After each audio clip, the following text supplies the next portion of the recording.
ఈరోజు చంద్రబాబు నాయుడు ప్రభుత్వం వచ్చిన తర్వాత ఈ సంవత్సరం పూర్తిగా సున్నా. ఈ విద్యా దీవెన వసతి దీవెన అందక పిల్లలు ఇంజనీరింగ్ చదువులు మానేసి పొలం పనులలో పనులు చేసుకుంటా ఉన్న పరిస్థితులు. కాలేజీ యాజమాన్యాలు ఫీజులు కట్టకపోతే కాలేజీలకు మిమ్మల్ని రావద్దండి అని చెప్పి చెప్తా ఉన్న పరిస్థితులు. ఫీజులు కట్టకపోతే నీకు సర్టిఫికెట్లు ఇవ్వమని చెప్తా ఉన్న పరిస్థితులు. సో ఆ పిల్లల తరపున జనవరి 3వ తారీఖున విద్యా దీవెన వసతి దీవెన ఎందుకు ఇవ్వడం లేదయ్యా అని చంద్రబాబు నాయుడు ప్రశ్నిస్తూ దాని మీద ఒక ధర్నా.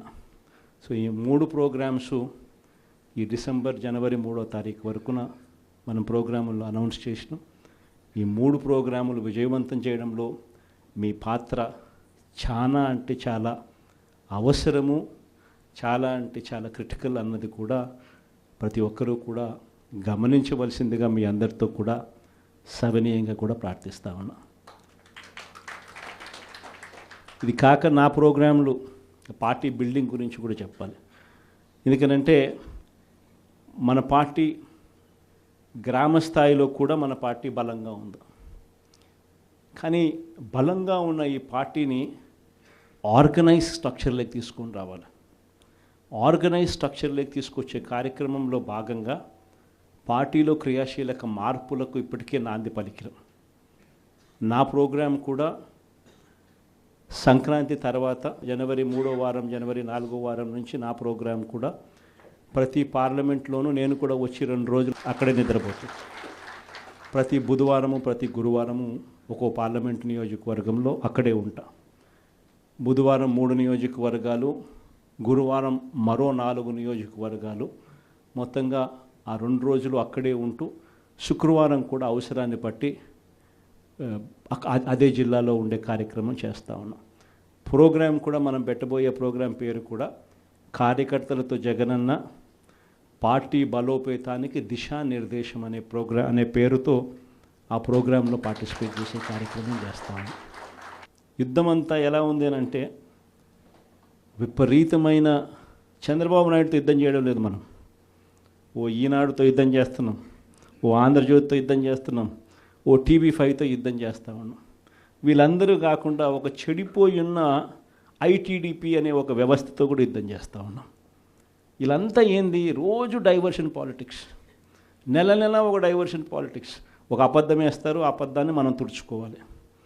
ఈ రకమైన డైవర్షన్ పాలిటిక్స్తో రోజు యుద్ధం చేస్తూ ఉన్నాం. ప్రజలకు చేసిన మంచి ఏది లేదు, ప్రజలకు చేసిన మంచి ఏది కూడా చెప్పుకునేదానికి ఏమీ లేదు. కాబట్టి మట్టేయడమే, బురద వేయడమే అదే పనిగా పెట్టుకున్న ఒక వ్యవస్థతో యుద్ధం చేస్తాం. ఈ వ్యవస్థలోకి యుద్ధం లేక మనం కూడా చేయాలి అని అంటే మీలో ప్రతి ఒక్కరూ కూడా, ప్రతి ఒక్కరికి ఫేస్బుక్ పేజ్ ఉండాలి, ప్రతి ఒక్కరికి వాట్సాప్ ఉండాలి, ప్రతి ఒక్కరికి యూట్యూబ్ ఉండాలి, ప్రతి ఒక్కరికి కూడా ఈ మాధ్యమాలలో ట్విట్టర్ అకౌంట్ ఉండాలి. ప్రతి ఒక్కరికి కూడా మనం కూడా ఈ మాధ్యమాలలో మనకు కూడా ఉండాలి. ఎక్కడైనా మన గ్రామంలో ఏదైనా అన్యాయం జరుగుతున్నప్పుడు టకాని ఫోటో తీసి మనమే ప్రశ్నించాలి. ఎందుకు పెన్షన్ ఇవ్వడం లేదు ఈ అమ్మకు, ఇదిగో ఫోటో. ఎందుకు మా గ్రామంలో మా స్కూల్స్లో నాడు నేడు ఆగిపోయింది, ఇదిగో ఫోటో. ఎందుకు అమ్మఒడి రావడంలా, ఎందుకు మా విలేజ్ క్లినిక్లో పరిస్థితి ఇంత దారుణంగా ఉంది అని క్వశ్చన్ చేస్తూ ఫోటో తీయడం, క్వశ్చన్ చేయడం, అప్లోడ్ చేయడం. ఇలా ప్రతి ఒక్కళ్ళం తయారు కావాలి.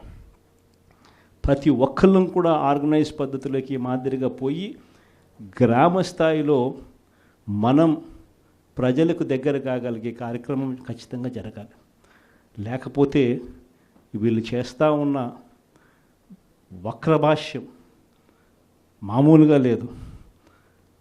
ప్రతి ఒక్కరి మీద బురద జల్లడమే, ప్రతి ఒక్కటి అబద్ధం చెప్పడమే, ప్రతి ఒక్కటి వక్రీకరించడమే.